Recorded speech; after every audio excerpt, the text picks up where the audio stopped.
Yep. Danida, we will start the sessions. I will just give an introductions about you at first. Then we can start our sessions. Okay. Okay. Okay. So good evening, everyone. So this is one of our again we are doing another remote sensing program, and this time we are coming here with another topic that is the drone technology and its application, and also remote sensing.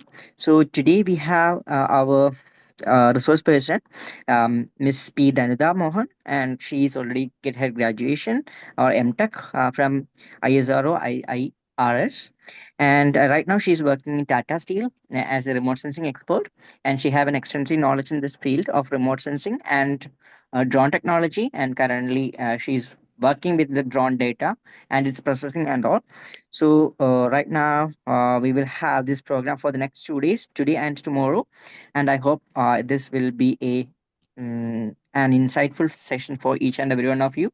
And you can keep in touch with Miss P. Danuda for any further doubts in the field of drone technology. And as you know, this is one of the latest technology and that is widely applicable in the field of remote sensing.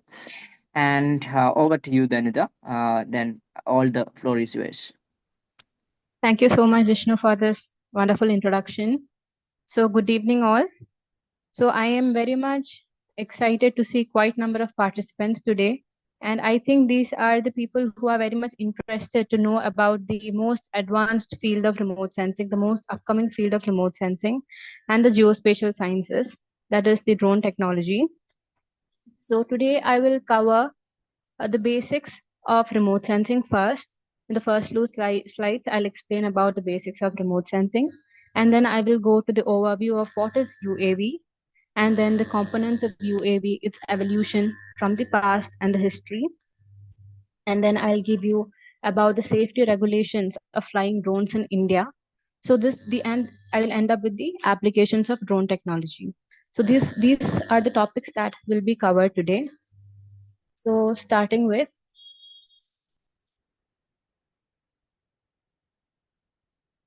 yeah. So all of us are very much familiar with this upcoming field of remote sensing with a lot of satellite launches that the ISRO is taking up. Most of us are acquainted with the term of satellites and remote sensing. But if we go for asking what is exactly remote sensing means, we can say in the layman's term that it is an process or way of obtaining information about an object, area, or phenomena without directly being in physical contact with that object through a device. This is how we can explain remote sensing in a layman's term. But if we go by the bookish definition, it can be said that it is the science and art of obtaining information about an object, area, or phenomena. And then comes, what is this called? Why is this called science and art? Science is basically that when the satellite acquires an image or data, it basically uses various laws of physics. That is, it uses the electromagnetic radiations, like EM waves, to capture the information. So that is why it is called the science. And why is it art? It is called art. It is basically that when we get a satellite image, it requires expertise and knowledge, extensive knowledge to interpret the information. In this slide, there is an image that I've put up that is A, B, C, and D. It is the information or the satellite image that is taken of a similar area, same area, but you can visualize it in different colors. How? That is basically we are using different bands of EM radiation to visualize it. So it requires expert knowledge to interpret the satellite image. That is why it is called an art of obtaining information. And then all of this is done through the analysis of data acquired by a device that is not in physical contact with the object, area, or phenomena. That is the satellite. It is never in contact with the object, such as like if you want to measure the temperature of a water or your own when you have a fever, you use thermometer, right? But the satellite can obtain this temperature of an area or various other information without being in contact with it. That is why it is called remote sensing. So now I have explained to you what is remote sensing. right? Now we come, why do we need remote sensing, or why is remote sensing gaining so much of attention over the past years? The main reason is that first thing comes that it because of its synoptic view. Now, what is synoptic view? I can explain in very simple terms that when you see something or when you click a photo from your phone, the amount of area that a phone or your eyes can perceive is very, very limited. But remote sensing or the satellite can acquire information over an area. A very large, extensive area can be captured through a single satellite image. It literally gives a bird's eye view. That is like when we see a satellite image, it is looking like how a bird can see the earth. A larger area can be covered. That is why it is called synoptic view. Next comes the global coverage.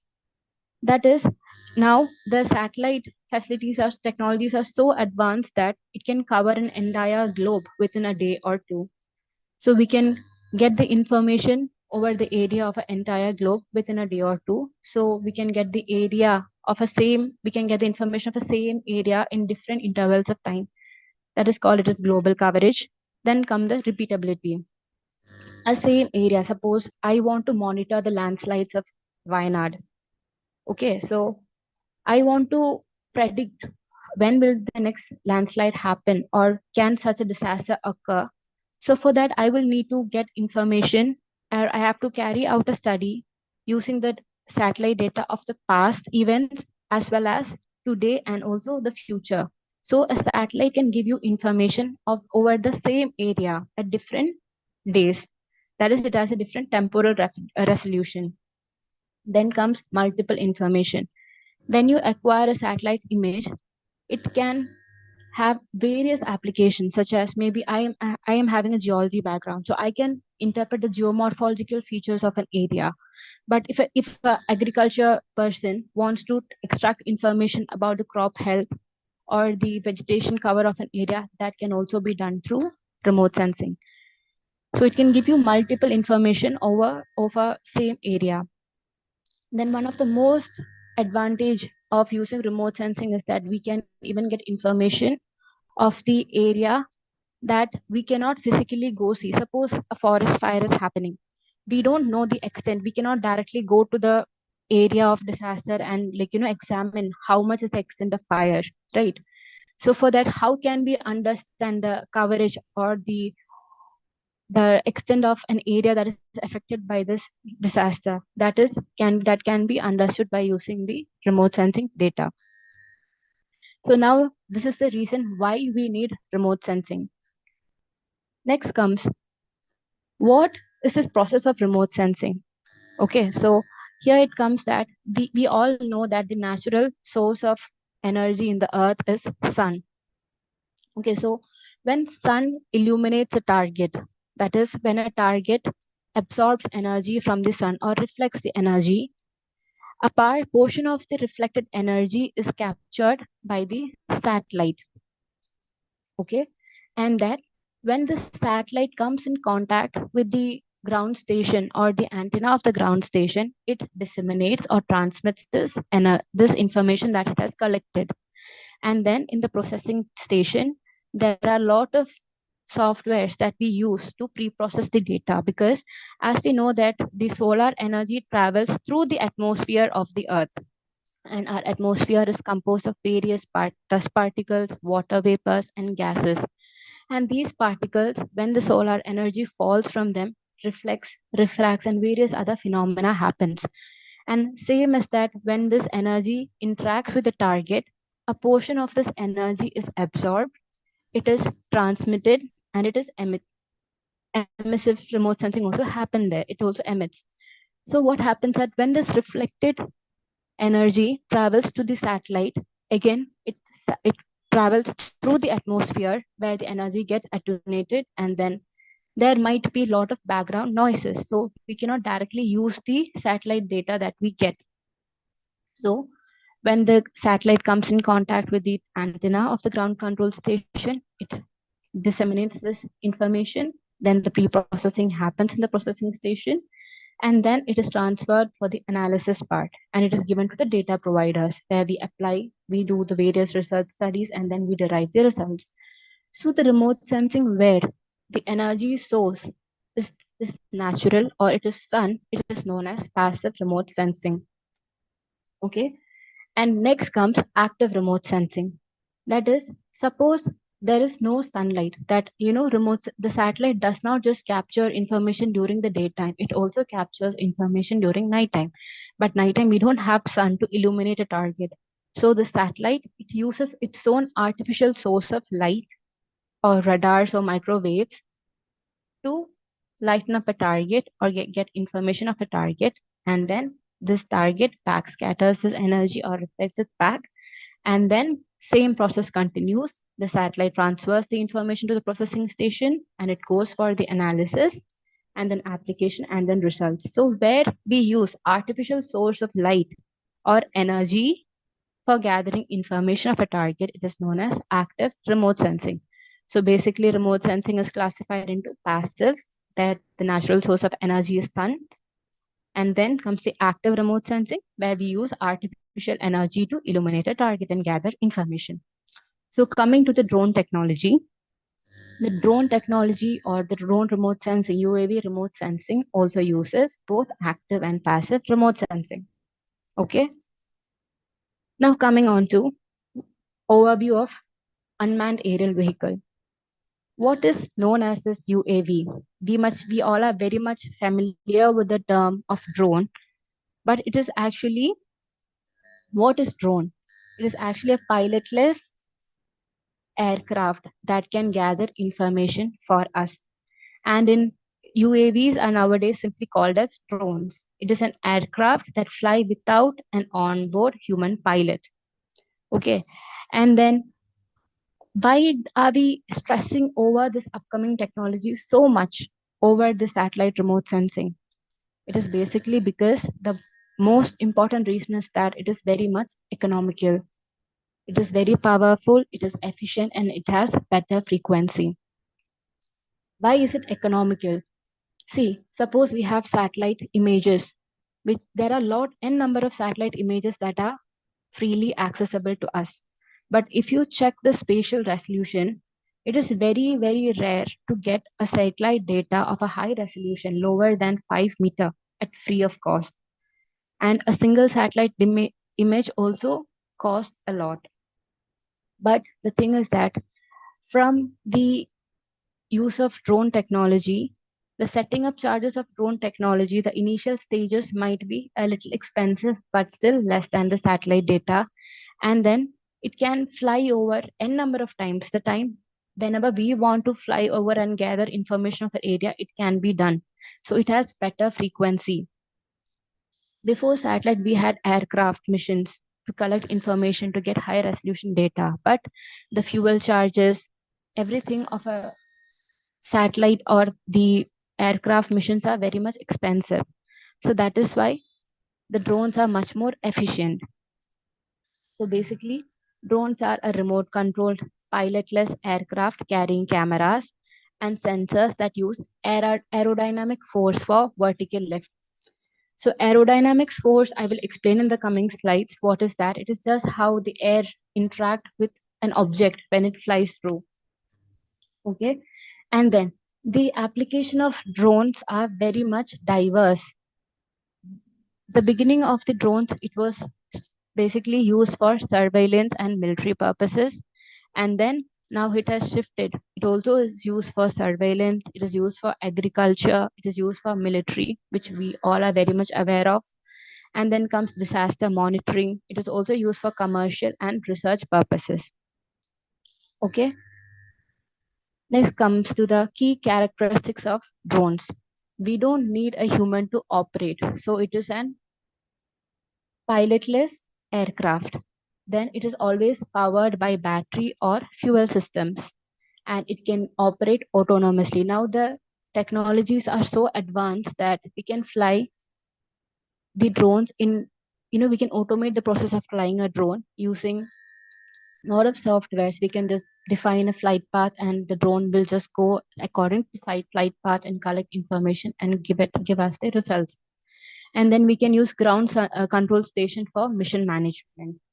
And after that, these are the other alternative nomenclatures that are used for drone technology, that in various literatures you can come across different words for the drones. One is UAV, that is unmanned aerial vehicle. Then comes UAS, that is unmanned aircraft systems, which includes ground stations. RPA, that is remotely piloted aircraft systems. And drone, which is the most popular civilian term, which we all are very much familiar of.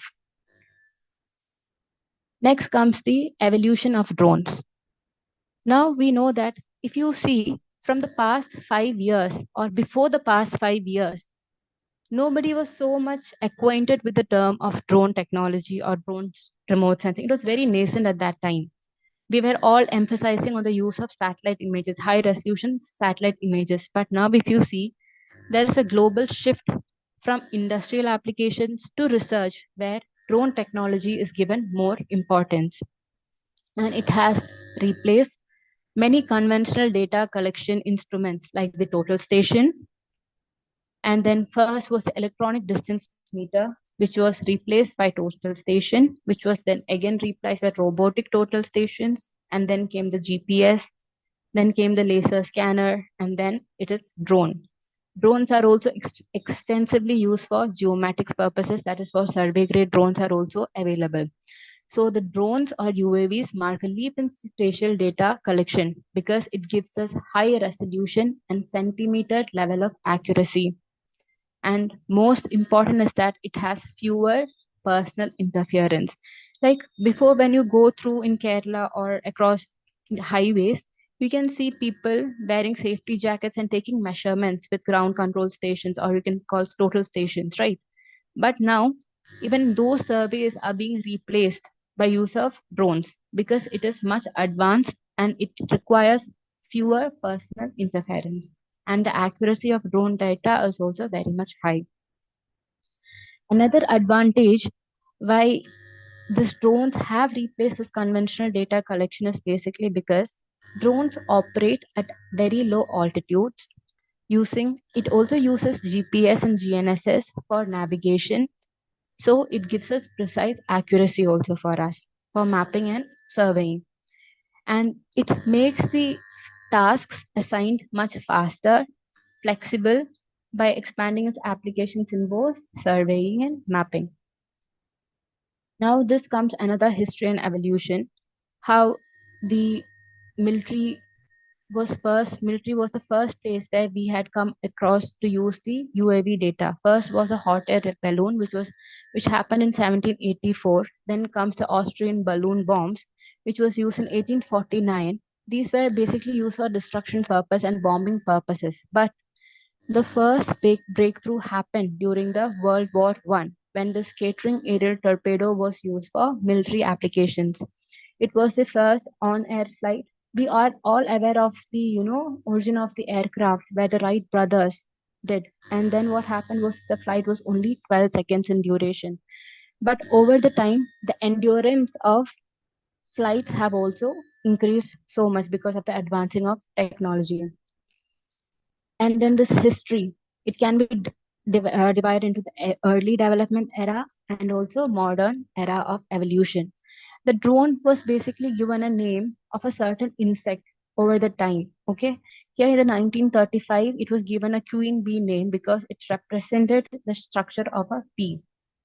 Then again it started off by for the military purpose, surveillance purpose, bombs, and then finally now we are extending our applications of drone to surveillance, patrolling, agriculture, mainly because of their capability of strong endurance, which has increased over time.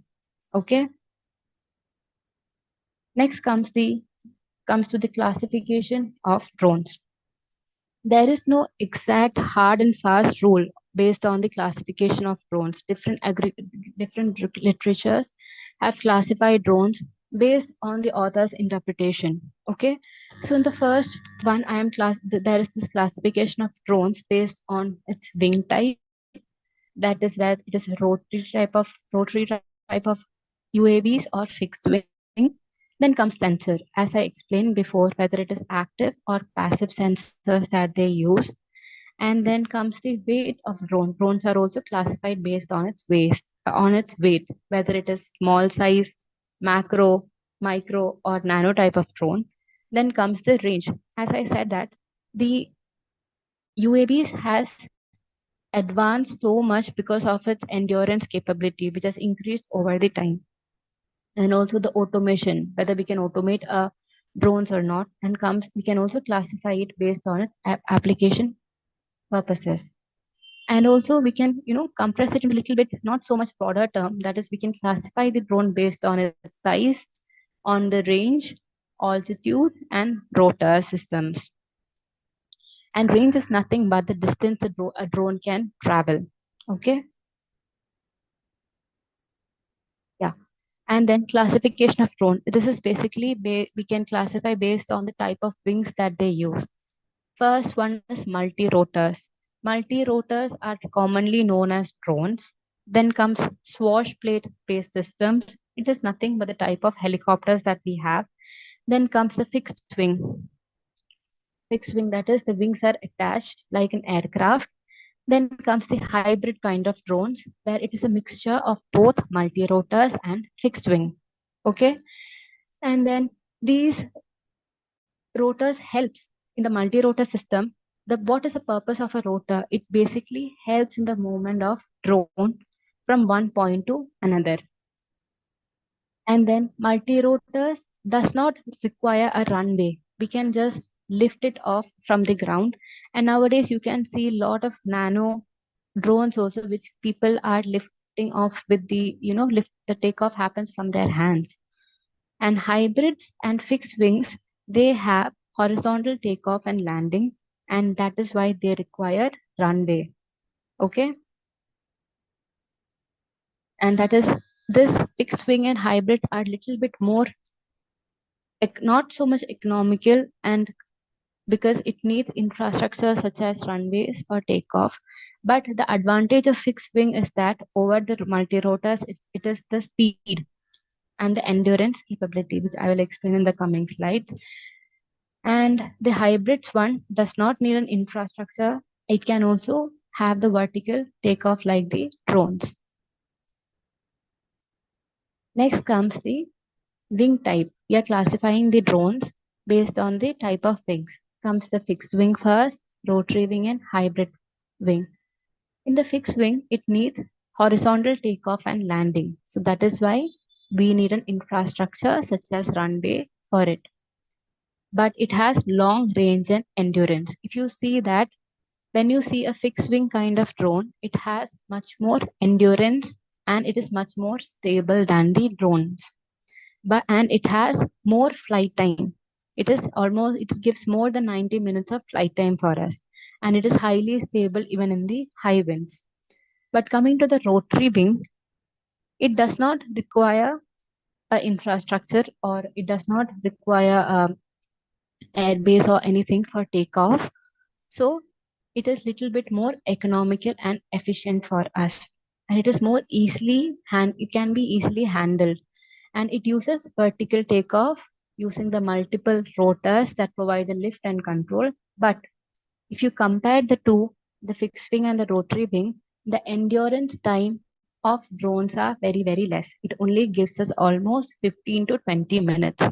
And most of the drones are battery backed up. Then comes the hybrid type of drones, which uses hybrid wing. That is a combination of both fixed wing and rotary wing. And it has the capability of vertical takeoff with fixed wing. So the advantage of this is that it gives us extended flight time. It has higher time on target and it can fly at a higher altitude. So the endurance of this is much more than compared to the drones. And one of the advantage, but if you compare the fixed wing and hybrid, rotary wing has one advantage that it is more suitable for mountainous terrain where the satellite or the fixed wing cannot go and capture the data, or if there is a slope, We can simply use drones and we can tilt the camera according to the angle that we desire. And it has a ability for hovering. Hovering is nothing but the ability of a drone to stand still in a particular place and gather information. Suppose when we are like, nowadays the drones are so widely used that even it is used in the weddings. And when you see, or the, if there is a event or a gathering of a huge crowd or any function for the public gathering, you can see little green and red things that is moving over our head, and sometimes it stands still. That is nothing but it is that process is called as hovering. That is, it's standing still at a particular location. Next comes the type of multi-rotors. I am emphasizing on multi-rotor more because we are talking more about the drones here. So the types of rotor is classified based on the number of rotors a drone has. When a drone has 4 rotors, it is called as quadcopter. When a drone has 6 rotors, it is called as hexacopter. And when it has 8 rotors, it is called as octacopters. Okay. Multi-rotors are a type of UAV featuring multiple rotors that provide lift, control, and propulsion. And then these kind of multi-rotors, they are cheap and they're much more easier to operate because it can have vertical takeoff and it is easy in landing short flights, and it can have a lower coverage area. Okay. And then they are highly popular for their versatility. Nowadays most of the people say that drones are very much versatile. You can come across the word versatility. Why? That is because of the wide application the drone can provide. It can, cover across a wide range of field, from mapping, agriculture to disaster management, and even in film making, and even in delivering the supplies, especially during the time of disaster relief. Okay. And then it is more suitable for civilian and military applications because, and then more rotors. Suppose the quadcopters has 4 rotors, it is less stable when compared to the hexacopters and octacopters, which have 6 and 8 rotors respectively. But one of the negative remark of having this extra rotors is that as the rotors increases, we can carry higher payload. It has more payload capacity, but it has less maneuverability. That is, we cannot move the drone with so much ease as we can do with the quadcopters. Okay, so that is why quadcopters are much more suitable when it comes for surveying or geomatics purposes. Next, classification of drones based on its size. DGCA, that is the Director General of Civil Aviation, are the governing body of India that set rules and regulations for civil drone operations across India. Okay, and they have mandated that we have to categorize the drone in India according to its size. So then the classification goes by like this. It has nano drone, it is micro, small, medium, and large. Nano drones can weigh up to 250 grams. Then comes the micro drones, where the weight can go from more than 250 gram up to 2 kg. Then comes small type of drone, where the weight of it varies from more than 2 kg up to 25 kg. Then comes medium drone, where it has a capacity of 25 kg to 150 kg. And the larger drones are heavy drones, which weighs more than 150 kilograms. Next one. This is the last classification of drones, and that is basically the classification of drones based on the sensor type. As I had told before that, as remote sensing, the drone technology can also be classified based on the sensor, such as the active and passive sensors. Okay. The first row here, that is the RGB, MSS, thermal, and hyperspectral. It uses passive remote sensing. I will write here P. This is for passive remote sensing. Okay. It basically uses the solar energy, and such kind of remote sensing is known as passive remote sensing. And then comes the second type, that is the active remote sensing, where we use LiDARs, radars, and sonars to gather information of the area. So this is known as active remote sensing. Then come a combination of both. That is, yeah, we can use different type of sensors in a drone based on its based on its size. Some drones can be equipped with more than two types of sensors also. Some drones you can find which has the capability for both RGB and thermal sensors. It can integrate both. Then comes RGB with LiDAR cameras, and then comes RGB with multispectral sensors too, and then comes a combination of three, where we can use RGB plus thermal and also LiDAR kind of sensors together. And nowadays, the use of microwave remote sensing, that is using of synthetic aperture radars on UAVs, have also started, but it is developing in India. But even it is advancing so that you can add the microwave or SAR sensor also, because it is available in the market. Next comes to the components of drone systems. Why do we want to know about the components of drones? Like, is it necessary? Yes, it is very much important to know about the geometry of the drone to understand its function. You know, if suppose in future, if you guys are getting acquainted with the drone technology, or if you have to use it in person, if you know the parts of drones, you can easily identify if a problem arises. You can identify where the problem is coming from, which part of the drone. Okay, so I'm classifying, or it can be divided into the first type aircraft. That is the overall structure or the airframe of the drones. Then comes a payload, which is a combination of both camera, sensors, and gimbal. I will tell you what is gimbal. And then comes the ground stations. That is where we stand and control the drone system. Okay. And understanding the components of drone system, it helps us to know about this function of how a drone works and how it is, whether it is safe and the efficient operations of the drone. Aircraft is the, as I said, is the frame, and frame is which gives us the stability of the drone. Okay, whenever we buy a drone, the structure or the frame of the drone should be such that it has less aerodynamic resistance, and it has a smoother stability, so that we can fly it smoothly. And then comes, so this is the airframe, that is the overall structure of the drones. Then comes flight control unit. It is called as the brain of the drone. Okay.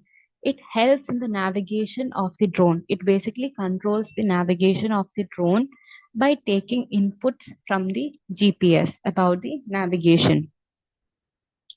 And then it helps us to avoid even the obstacle, because it has also obstacle avoiding sensors attached to it.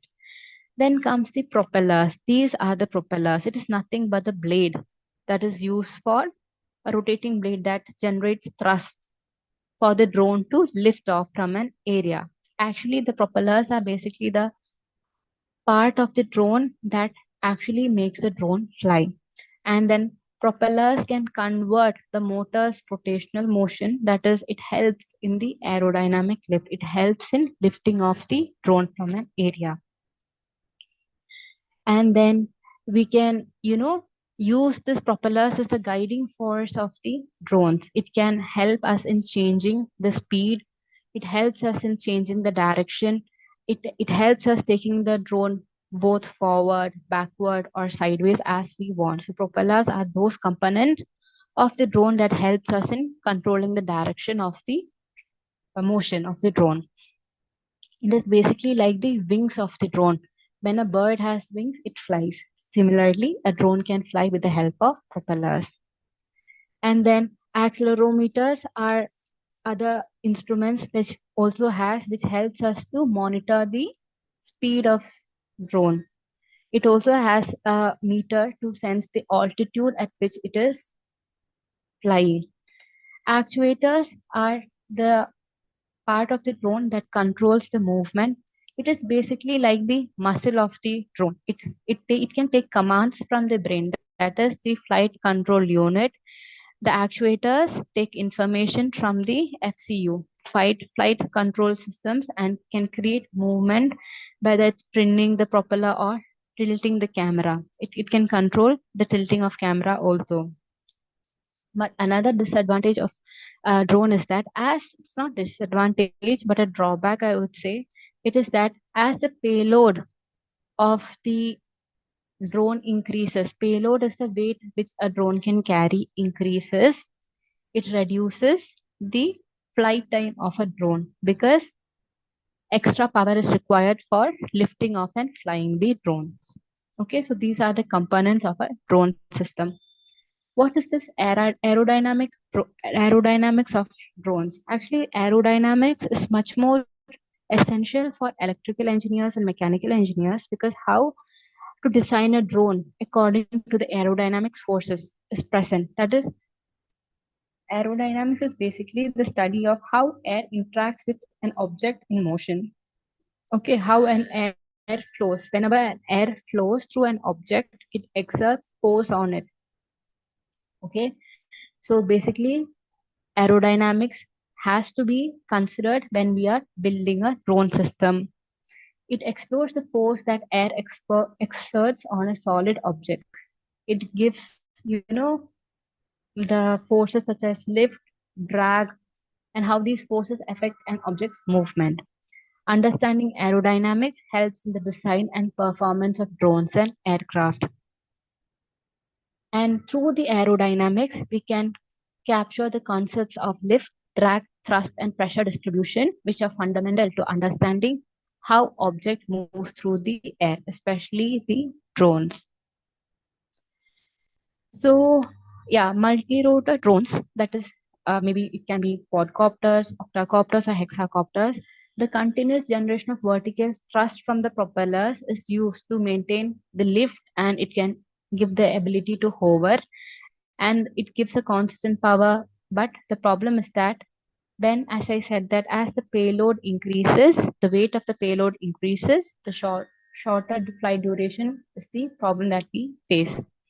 And then multi-rotor drones, due to its design, it can have a flight time of almost 15 to 60 minutes, which is very much less compared to the fixed wing drones, which has a longer flight endurance of almost 90 to 480 minutes. This is the lift, drag, and thrust forces that which we encounter when we use the drone systems. Lift is the upward force. That is, when a drone takes off, it is the upward force that opposes the gravity, which helps or which enables in the flight, which helps in taking off the drones. And drag is the force that opposes the motion through the air. And thrust, the force that propels an object forward. That is how the drone moves forward, often generated by the engines. So this is the lift, thrust, and weight, and this is the drag motion or the forces that a drone encounters.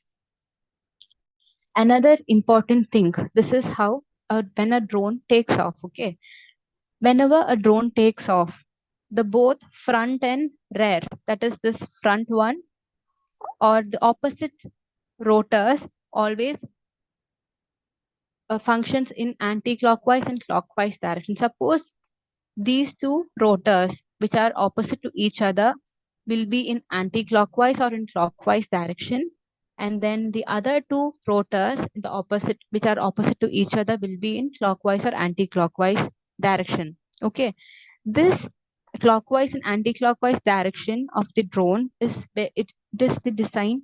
When a drone takes off, the rotors will be either two of the rotors will be in clockwise and the other two opposite rotors will be in anti-clockwise direction.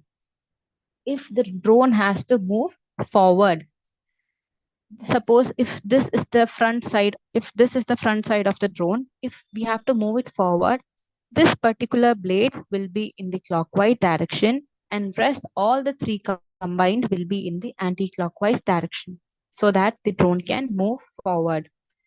Drone not only moves forward, it can also move backward. So if the phenomena, or if you want to move the drone backward, the back end rotor will be in the clockwise direction and the other three will be in the anti-clockwise direction. So this is how the drone moves. So this is the basic understanding, and this is important to know the movement of the drone. Next comes the components of the drones once again. This is a more less compressed kind of image where you have classified it based on the rotors, motors, camera, landing gear, accelerometers, and altimeters. Okay, rotors are nothing but the propellers that helps in the movement of the drone, as we said, and the rotors get the energy from the motor systems. Okay, and then we have landing gear. Landing gear is nothing. These are the structures which are attached to the drone for a safe landing, such that the camera or the payload does not get affected. And then comes the accelerometers and altimeters. These are the sensors that are present in the drones, which is used to monitor the speed and the flight at which it travels. So these are the overall key components that make a drone what it is. Okay, from the propellers that lift it to the sensors and the controllers that guide it. And each part of the drone plays a very vital role, and together they allow the drone to perform all the complex tasks with precision. And this is just the explanation that I have given for the different components of drone. So I will just read it through because I've explained it before. First comes the airframe and structural systems. Okay. So which provides the physical structure for flight and payload integration. That is the overall frame of the drones. It can be either quadcopters, multicopters, or fixed wing designs. Then comes the propulsion and the power systems, which is very much necessary to generate the thrust, which helps in the takeoff of the drone, and it helps in the movement and a sustained, stable flight. Then comes the motors and propellers provide the primary thrust. The primary thrust is nothing but the energy with which the drone takes off, and which helps us to adjust the speed, controls flight dynamics. That is this motors and propellers. Then comes the electronics speed controllers, that is which controls or which helps in the motor management. Then comes the battery, which is the primary source for electronic drones. That is the multi-rotor drones. It is always backed up with battery. But if you come with fixed wing, because it is so huge, then compared to the multi-rotors, it can have engines. Okay, and engines are also used in large or very long range drones, because when the flight time is much more than 90 or 1 hour, we cannot bring back the drone each time, change its battery and send it back, right? So for that we need the engines to help the functioning of the drone in a smooth manner. Then comes the flight control system, which is known as the brain of the drones, which provides the physical structure for flight and payload integration. And then comes and also it gives us the direction of the motion of the flights. Then come sensor systems, that is the internal measurement units, which is used for the orientation. There are gyroscopes and accelerometers, and there is a compass, which is used for the direction purpose. Then there is barometers, which is used to measure the altitude at which the drones are flying.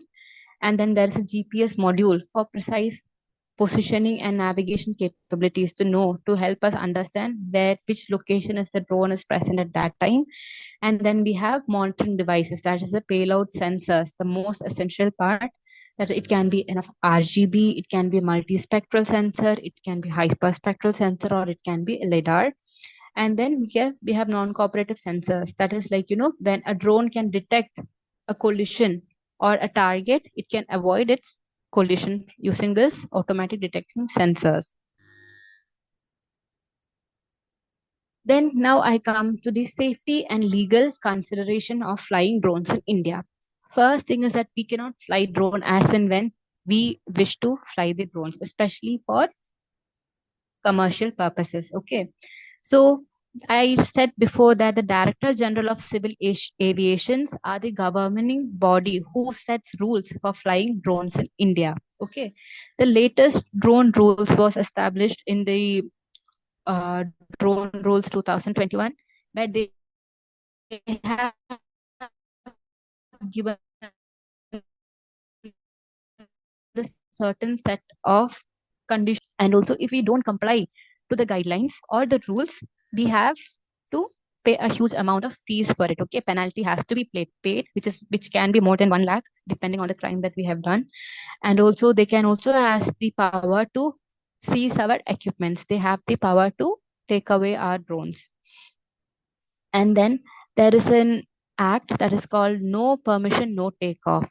Technology requiring digitally signed permission. That is, whenever we fly a drone, especially for the commercial purposes, we need a signed permission, digitally signed permission from the DGCA. And then we should have a real-time tracking to communicate the locations. And then comes a geofencing. It is very, very important. That is, when we fly the drone, we can set an AOI, that is the area of interest, where the drone has to travel, because we cannot enter even by mistake to the restricted airspace. Okay, that will be an act of violation. So we can set a geofence, that is, we can give a boundary in which or inside which the drone has to fly. And then another is, we should have GPS attached to the drone, which every drone has, for precise positioning to know that what is the exact location of our drones. And then it should have an anti-collision strobe lights for visibility during operations. That is, whenever there is a drone flying, we cannot see, we don't know if it is at a height, we don't know whether it is a bird or whatever. So to identify and to avoid a collision, it should have lights which can be visible. And then it has flight data logging capability for operational records. That is that there are a lot of drones which is basically using the principle of post-processing kinematics. That is, the drone will fly over an area, it captures the image, the exact location of the image, everything, it comes back, and then we process the data. So the logging capability of drone is also very much important. Then it has a sensor or a button that we can press when there is an emergency situation for drone. So we can give a return to home signal, so that if there is a battery problem, or if it is going to an area of there is a weather condition which is not favorable, we can just give a signal that is return back to home. And then another thing is that if we are using drones for non-commercial purposes, okay, we can use micro drones, and which can fly below an altitude of 200 feet. And if you are using nano drones, we can fly it below a height of 50, and we don't need permission for that in the DGCA.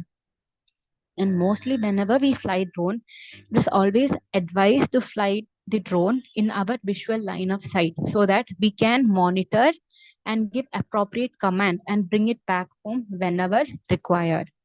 And then the visibility zone. Okay, visibility zone is not just important for the aircraft, and also it should be seen so that we can monitor if it is going into a no fly zones. Then comes about the enforcement and penalties that we can encounter if we don't comply to the DGCA guidelines.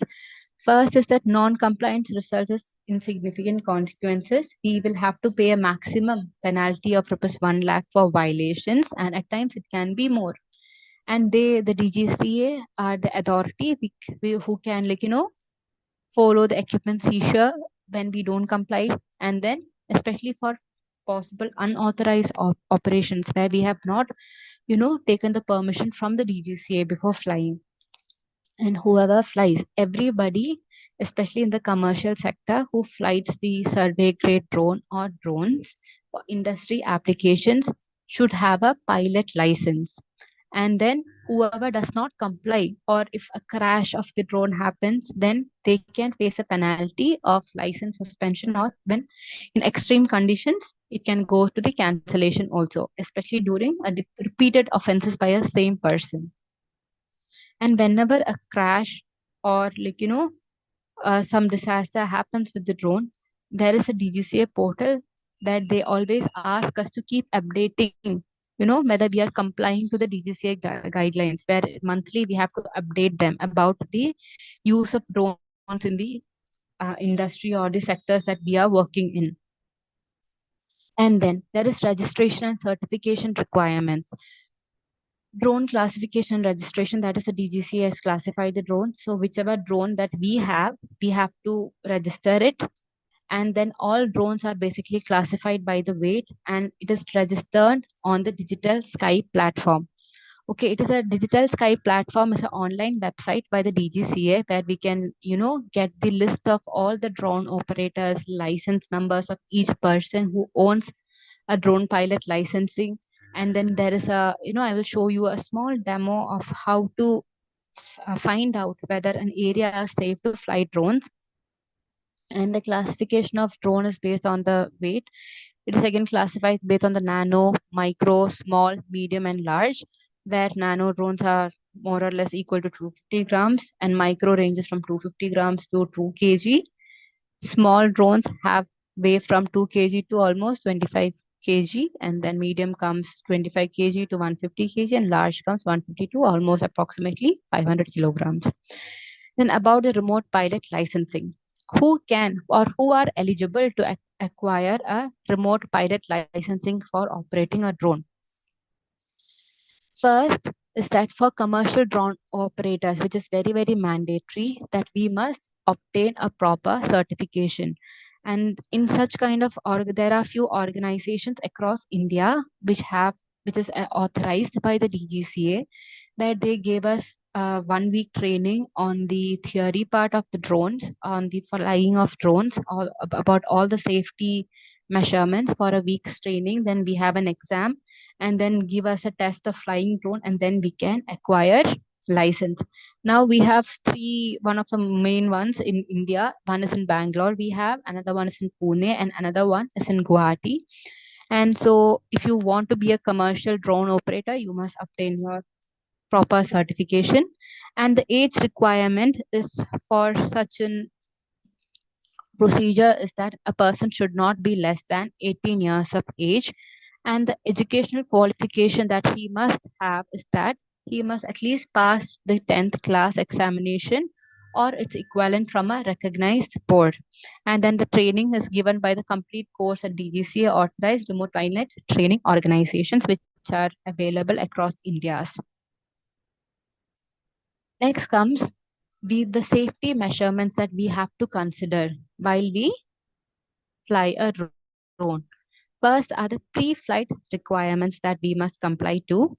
That is, the pre-flight conditions are, we should always we should inspect the battery of the drone, because most of the times during research we might be going to an area, or maybe not remotely so much accessible, it is very much remote, that there might not even have a place to charge your batteries. So it is always better to inspect your battery before you take your flight. And then it is always best advice to keep additional batteries for backup for the drone, so that you can change it prior, or whenever required you can change the battery. And then the battery must be charged prior to each flight, and backup battery is also required. And then we have to check for the sensor calibration. And then the visibility is a very, very, very important factor. That is, we can fly drones in the cloudy weathers, but it affects the accuracy of the data. So these are the pre-flight requirements. Then the battery level verification and condition assessment is also crucial. Then about the sensor calibration, system functionality tests should also be done prior to the flight. And then we should evaluate the weather conditions, because if there is a high speed wind, or it can affect the stability of the drones, and it can even lead to the crash of the drone. And the visibility is nothing, because if there is a rainy weather, if you go and acquire images, you can find the cloud shadows in the drone images, so it will affect the accuracy of the data. Then comes the mission planning review, ensuring line of sight maintenance. Okay, then before flying a flight, that which I will cover tomorrow, how to plan a flight, or about the number of images that we can acquire from a drone, how to calculate it. I will be showing that in the next class. So mission planning and review, ensuring line of sight. So when you plan a mission to fly a drone, we can understand how many number of flights will be required. So accordingly, we can plan the battery backup. Okay, and especially the multi-rotor drones have only an endurance time of maximum 15 to 20 minutes. So each time it flies over to 15 minutes, it has to come back. You have to change the battery, and again it has to fly over again. So mission planning is a very, very important step for a smooth flying of the drone. And then the line of sight maintenance, that is whenever we fly a drone, we should always make sure that it does not go out of our sight, because we don't know what is there, whether we are entering a restricted area. So it is always important that it should be within our line of sight. And then the equipment inspection for structural integrity and component security, that we should also always check the lens of the drones, whether it has fungus, or it should be always properly maintained. The moisture content in the atmosphere can also affect the visibility of the camera lenses. Then comes the airspace management. In India, airspace is basically divided into three operational zones. It is divided into the green zones, the yellow zones, and the red zones. Green zones are the safer area where we can fly the drones without prior permission. Up to 400 altitude, we can fly the drone up to a 400 feet altitude without prior permission for drones of more than or equal to 500 kg. And then in the yellow zones, it is almost 8 to 12 kilometers from airport, and we can fly up to 200 feet and requires air traffic control permission. And in the red zones are the area where we cannot fly drones, and these are the areas which are within 5 kilometers of international airports and 3 kilometers of domestic airports. And it requires the central government approval, because the drone can interfere with the aircrafts. So it is a red zone, and also military zones are also coming in the red zone area. So this is a small video in the Digital Sky platform where we can upload an AOI or our region of interest to monitor in which zone that it falls, and then we can plan our flight accordingly. So here I have given the area Dehradun, and Dehradun is basically having a lot of military bases. So half of Dehradun is in having red zone areas. So these are the areas which are either near to the military bases or airports. Now we can also upload our own area of interest. I have uploaded the KML of Cochin to see which area does my AOI falls in. In the visualization zone, you can see temporary red zone. That is maybe having a, maybe a military area, or there will be a helicopter flying. So it is just a temporarily red zone area. Then there are other red zone area. You can find the international boundaries. Airport is in yellow color. That is for international. Then comes the domestic. So this is the platform where you can visualize before you fly your drone, before you plan your missions. Then comes the regulatory compliance and penalties that I have almost covered. That is the Digital Sky platform.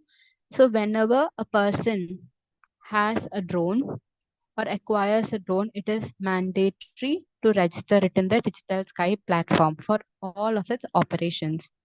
And each drone is given an unique identification number.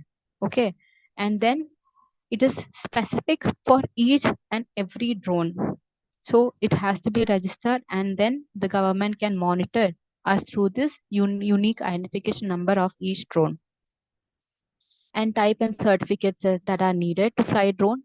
Needed for drone operation in India, which are exceptions for nano and R&D drones, are not required to have a type certificate. And then a standard operating procedure are the guidelines that the DGCA has given us and which has to be followed by us before flying the drone. And this is the system redundancy and reliability. As I said, that if you are going to a remote location, it is always advised to have a battery backup, or we should have a communication system backup to prevent the loss of control. Then we can have power system redundancy of our essential components, that is the battery that I have said.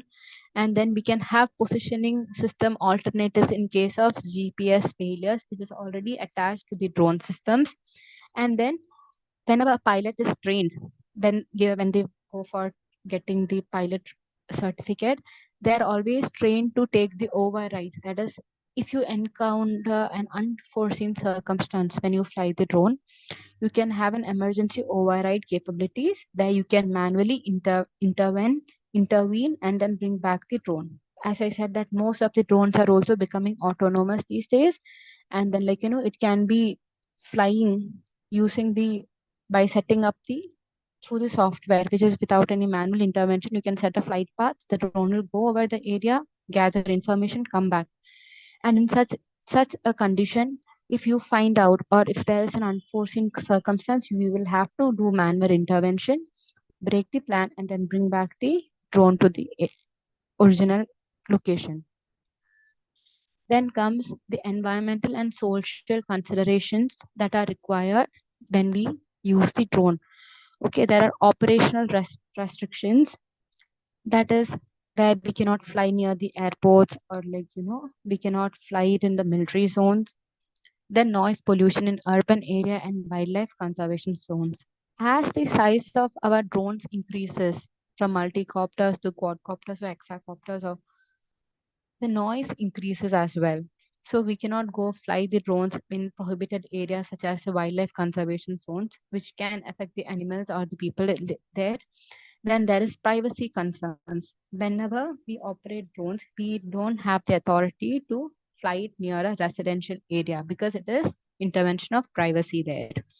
And then visual line of sight. That is, maintenance throughout operation should be there.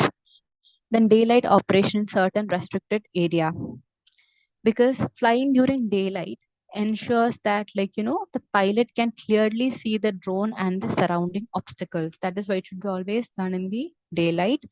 And then there is a safety measure, that is, it reduces the risk of collision with buildings, trees, or other aircraft when if it is in the line of sight. Also, it helps in maintaining the security. It helps authorities who are flying the drone to monitor and identify drones more easily in the restricted zones, whether it is entering the restricted zones or not. Next comes the advantage of UAV, the resolution, the data availability.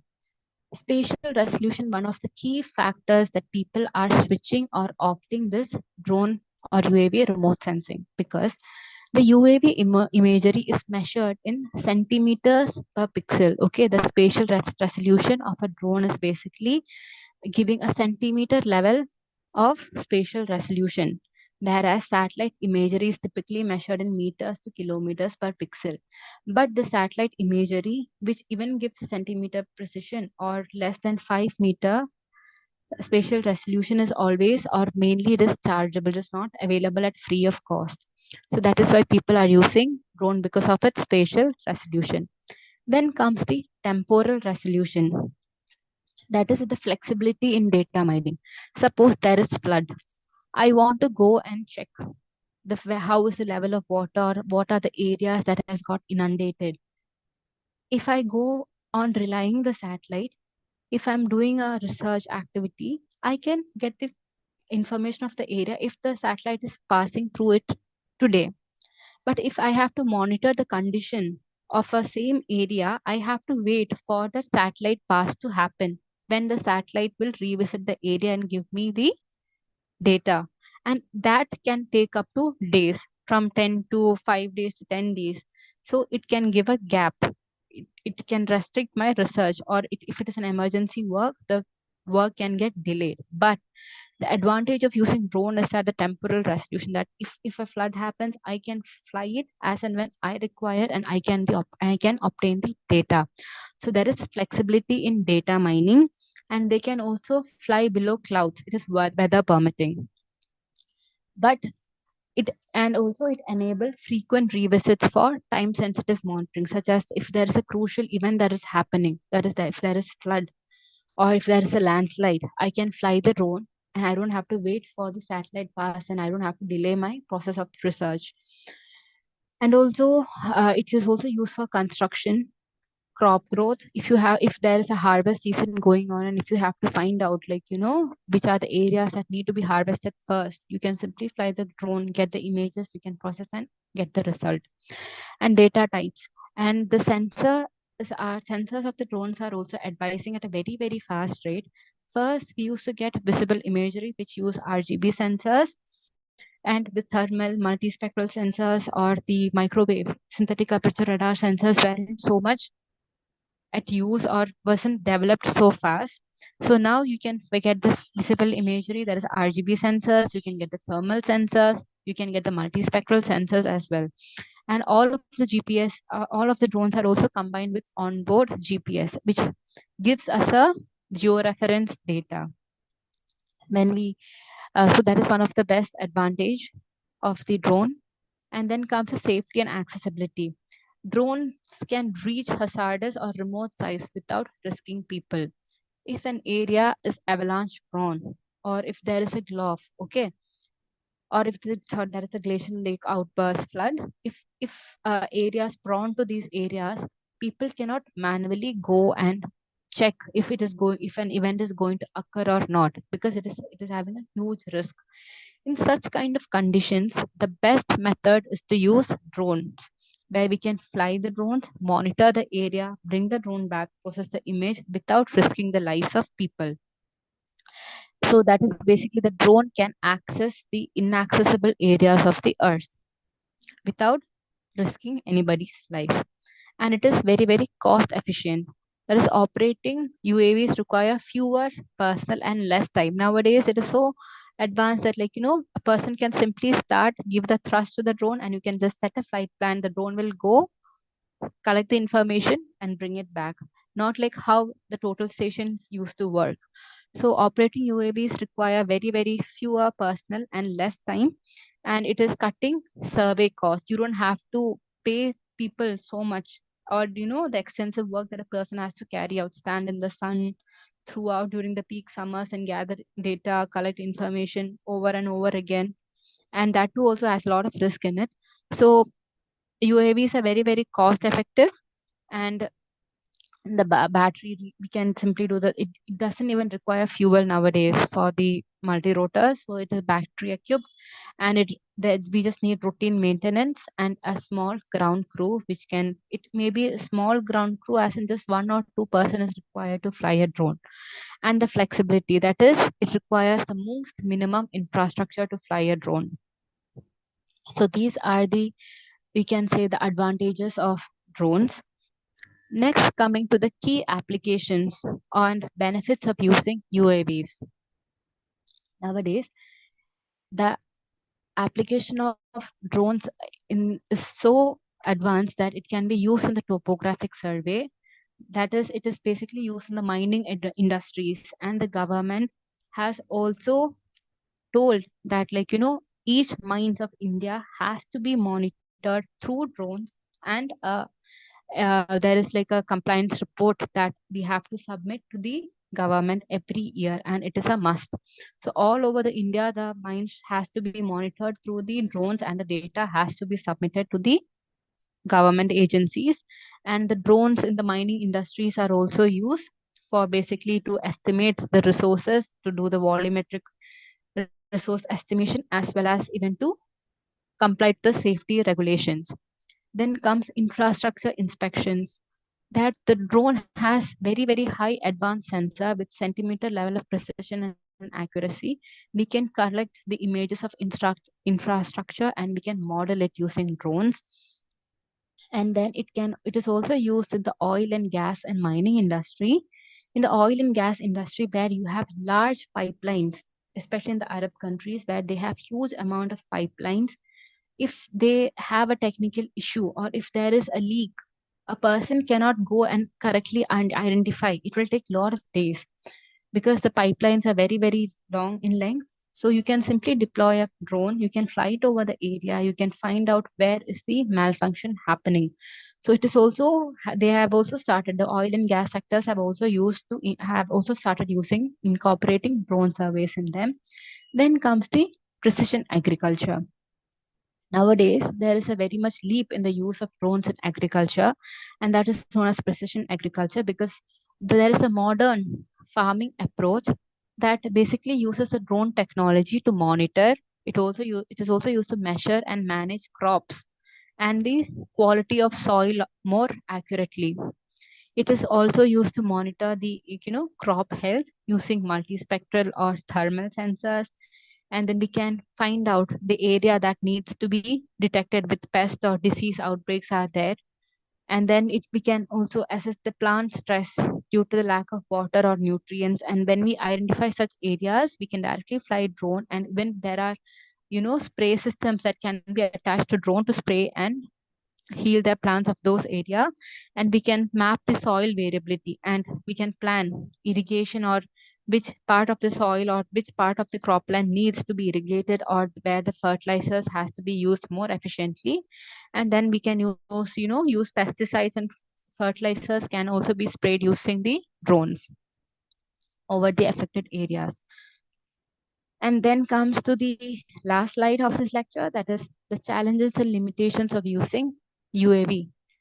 It has limited flight time. Okay. That is, I told you that when you have to fly over a area, if we don't have a battery backup, because the endurance of flight time is just 15 to 20 minutes. So it has to fly over the area, come back. Again, we have to change the battery, fly over. So it has a very, very limited flight time. Then there are payload constraints. As I said, that as the weight of the payload increases, the duration of the flight also reduces drastically. So that we have payload constraints. Then comes the weather sensitivity. When there is a thunderstorm or when there is rain, we cannot use drones for surveying. And when we use drones during the weather conditions, when it is very cloudy, the data products that we derive will have lot of noise points in it, which requires lot of manual corrections to make it in a usable type. So the weather sensitivity is also a problem, and we cannot, if we don't have thermal sensors, or if you are using multispectral, or if you are using RGB sensors, we can only fly the drone during the daytime. Then we have restrictions based on the airspace, where we cannot fly the drones in the areas, and because most of the areas might be under the red zones, we'll have to take prior permissions, which can delay the process of the activity. And then there is data security and concerns also with the drone. As I said that we cannot fly the drones over the restricted area or the residential area. So these are the challenges and limitations that we can encounter while using the drone survey. So this is all from my side for today, and thank you so much.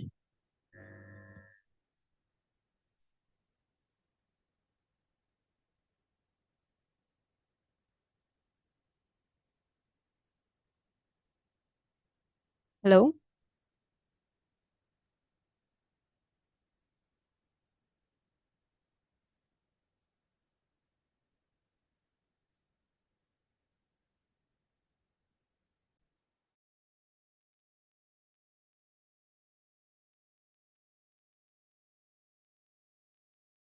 Hello. Yeah, we can. I will share the PPT with Jishnu. So do you have any doubts that I can answer?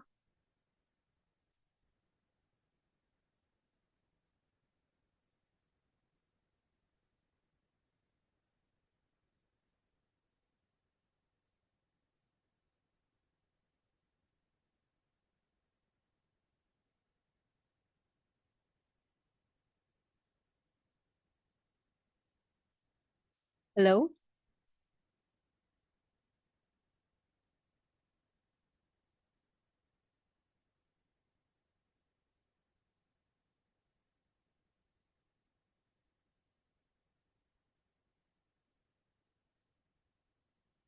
Okay, one question by Aditya Madhu. Ma'am, does this commercial drones include the ones we use for recreational purposes like weddings?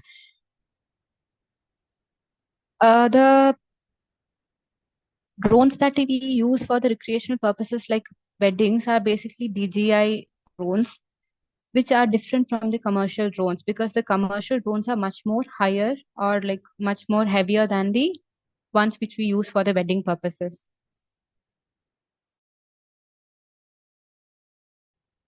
And next comes, ma'am, I have a question. Is it wise to choose drone pilot as a career? Actually, if you say that drone pilot license is an advantage if you have it with you or whatever your career goals are, because if you want to even apply PhD abroad, most of the upcoming projects are based on drones, and then for them it is necessary to have a drone pilot license. And then in India, if you have to work in the mining industries, especially, it is an advantage during the interview if you have a drone pilot license. But it is also okay if you don't have, because the companies that you will be working for will provide you the drone licensing. But it is always good to have a career wise. Yeah, it is good to have if you want to come to the mining sector. Yeah.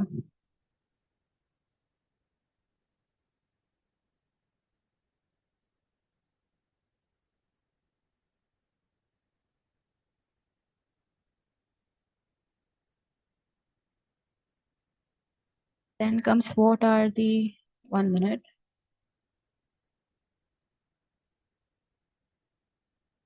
What are the applications of drones in drone technology in air quality monitoring?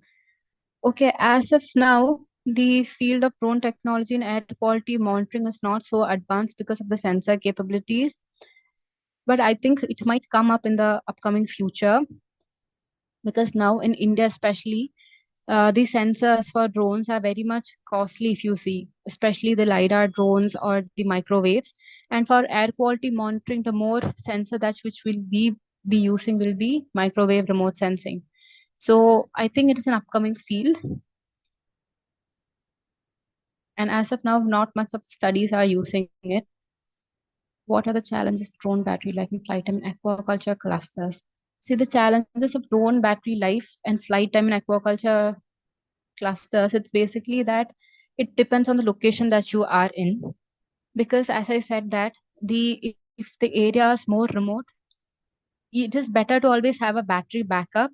And then, like, if you have 2, 3 batteries and if the area is less, you can uh, fly it over an area, change the battery, and then you can fly it over again. But it is not a disadvantage, because it depends on the area of coverage that you have to cover.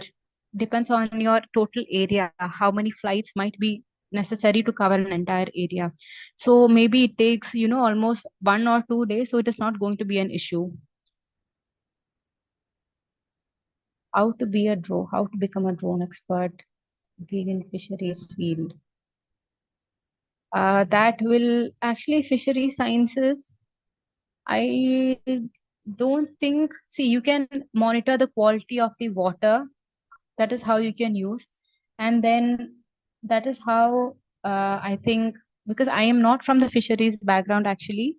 But as a drone expert, I have never encountered using drones so much, but you can use to find out the vegetation health, aquatic life health of the vegetation health of the waters by using, like, penetrative kind of remote sensing, especially the microwaves. So you can monitor the quality of the water also. For using drone, any license needed for particular range? Using drone, any license? No, it is not dependent on the range. It is basically license is required to fly a commercial flight. It is not dependent on the range. The drones used for weddings should need not be registered. See, can we acquire the license easily? No, you cannot. It is actually a little bit costly. If you have to do it by yourself, it takes almost, I think, 50,000 or so to get the license. So you will have to go for a week's training, and it is actually easy to acquire drone license if you have the money, because the training is also easy with the basics of remote sensing, the drones, and then they will give you a test flights. So it is not much of an issue, but it requires almost 50,000 or above.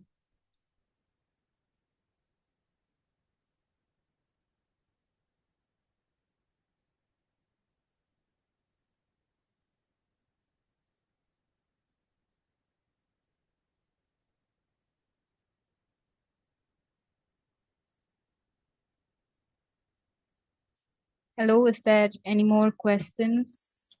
I don't know. Just hello.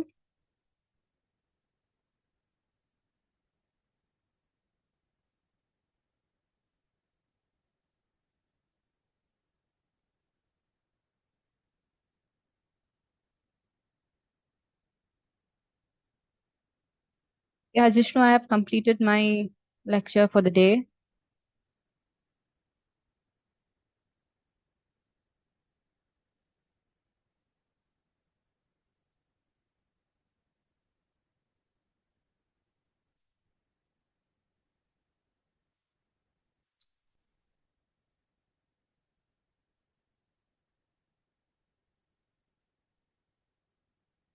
Okay, I think, yeah, sure. I hope today's lecture was insightful for everyone, and I think it was a new topic. If you have any doubts regarding or any much more further clarifications needed, you can, I will share my mail ID with Jishnu and you can contact him. Um, yeah, Danu, can you hear me now? Yeah, I can. Okay, so today we had around 18 and 20 plus people to attend our event, our session. So tomorrow we will continue this one, right? Yeah, And yeah, okay. So I think you may go through almost all the questions that they had. yeah, Uh, yes, okay, I have. so maybe we can finish for today. And if you can give them some assignment for tomorrow, or if you have some questions to ask them, then you can also do that. No problem. Okay, to Okay, know how much they learned. Okay, uh, that's up to the resource person. Uh, okay, and tomorrow, anyway, we will do the program again at the same time, 7:30, and please use the same link to join. And okay, maybe, if possible, please try to join 10 minutes before the okay, session starts. Okay. okay. Yeah, And sure. I was a bit outside, so if Danu didn't finish all the questions or didn't answer all the questions, she will answer that tomorrow. Or you can reach out to Danuda. I will provide her Gmail ID with her permission, so you can communicate with her in the future as well. And I hope she will come again and give some more lectures in the near future. Okay, okay then. Yeah, thank you, Jishnu. Okay, then maybe good night for today and see you tomorrow, everyone. And thank you so much, Danida, for Yeah, very welcome. insightful session. And I was there at the beginning, and after that, I had some work to do. That's why I didn't join. But I'm recording everything, and it's in our database. Okay. Okay, Thank you so much. Thank you so much. Thank you. thank you. Thank you then. Yeah.